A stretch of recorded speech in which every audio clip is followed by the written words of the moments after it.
سود کی تعریف، اس کے اوپر میں نے پہلے پبلک سیشن میں بولا تھا، آپ اسلامک بینکنگ لکھ لیں، میں مختصر بتا دیتا ہوں، ویسے تو آپ سود اور انجینئر محمد علی مرزا لکھیں گے تو ویڈیوز کھل جائیں گی۔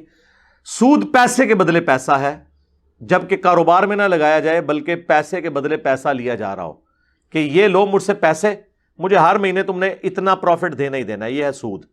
لیکن اگر آپ کسی کو کہیں یہ لو پیسے، اس سے کاروبار کرو، نفع ہو جائے تو آدھا مجھے دے دینا، آدھا خود رکھ لینا، یا 30-70 کی نسبت کوئی بھی ہو، آپ کی مرضی ہے۔ تو وہ اگر 5,000 کماتا ہے آپ کو 2,500 دے دے گا، اگلی بار وہ 2,500 کمائے گا تو آپ کو اس کا بھی آدھا ہی دے گا، اور اس سے اگلی دفعہ اگر کچھ نہ کمایا تو کچھ نہیں دے گا۔ فکس نہیں آپ کر سکتے، اور نقصان ہوگا تو آپ کا ہوگا، اس کی محنت ضائع ہوگی، آپ کا مال ضائع ہوگا، ورنہ تو ظلم ہے، اس کے پاس تو پیسے ہی نہیں ہے بیچارہ، آپ تو سلیپنگ پارٹنر بنے ہوئے نا۔ تو یہ والا معاملہ ہے۔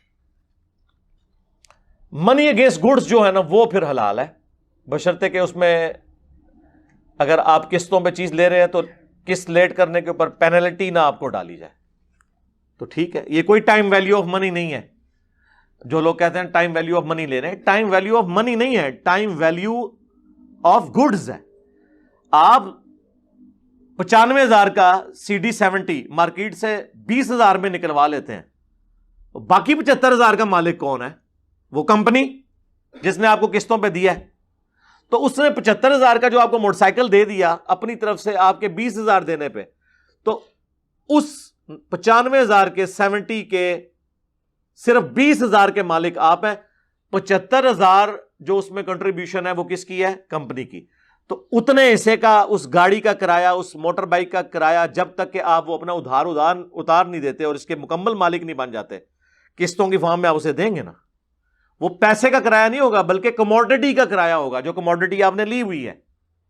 صرف پیسے لے گا تو ٹھیک ہے، وہ تو سود ہوگا۔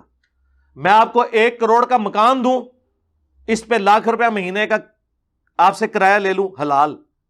1 کروڑ روپیہ دے کے ₹1,00,000 آپ سے اس کے بدلے پیسے لوں، حرام، کیونکہ پیسے کے بدلے پیسہ ہے۔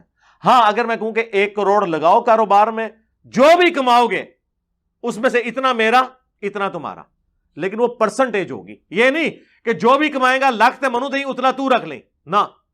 اگر اس نے کمائی 1,00,000 ہے تو اپنا 50,000 تو رکھے گا نا وہ، اور اگر کمائی 50,000 ہے تو 1,00,000 نہیں دے گا آپ کو، 25,000 دے گا، 25,000 اپنا تو رکھے گا نا، یا جو بھی آپ طے کر لیں۔ تو یہ آپ سمجھیں۔ باقی جو غامدی صاحب نے ایک بات کی تھی نا جی، سود دینا جو ہے نا یہ گناہ نہیں ہے، سود لینا گناہ ہے۔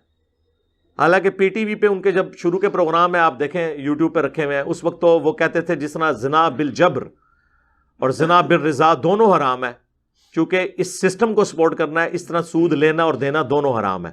اب انہوں نے آ کے پتہ نہیں ماڈرن لوگوں کو خوش کرنے کے لیے یہ ایک نئی پک نکال دی ہے تاکہ لوگ سودی قرضے لینے شروع کر دیں کہ جی سود دینے والا گناہگار نہیں ہوگا، وہ تو بیچارہ مجبور ہے، سود لینے والا گناہگار ہوگا۔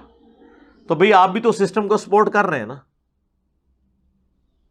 آپ کیوں پرسنل لون لیتے ہیں؟ آپ اسلامک بینک میں جائیں، پلاٹ کے اگینسٹ قرض لے لیں، پرسنل لون نہیں وہ دیں گے، وہ کہیں گے پلاٹ آپ کا، رقم ہماری، مکان جو بنے گا اسی ریشو پروپورشن میں ڈیوائڈ کریں گے، پھر اس کے جتنے مالک ہم ہیں اتنا کرایہ آپ ہمیں اتنے سالوں میں دیتے رہیں گے، اور پلس ساتھ اوریجنل رقم بھی لوٹاتے رہیں گے at the end of the day. اور اس میں آپ کو بتاؤں جیسے جیسے آپ قرض اتارتے جاتے ہیں نا اتنا اتنا کرایہ بھی وہ پھر کم کرتے جاتے ہیں، وہ 20 سال کے 15 سال کے آپ کو پیکیجز ملتے ہیں، لیکن صرف اسلامک بینک والوں سے لیں، دوسروں سے نہیں، کیونکہ دوسرے سودی کام بھی ساتھ پیرلل میں کرتے ہیں۔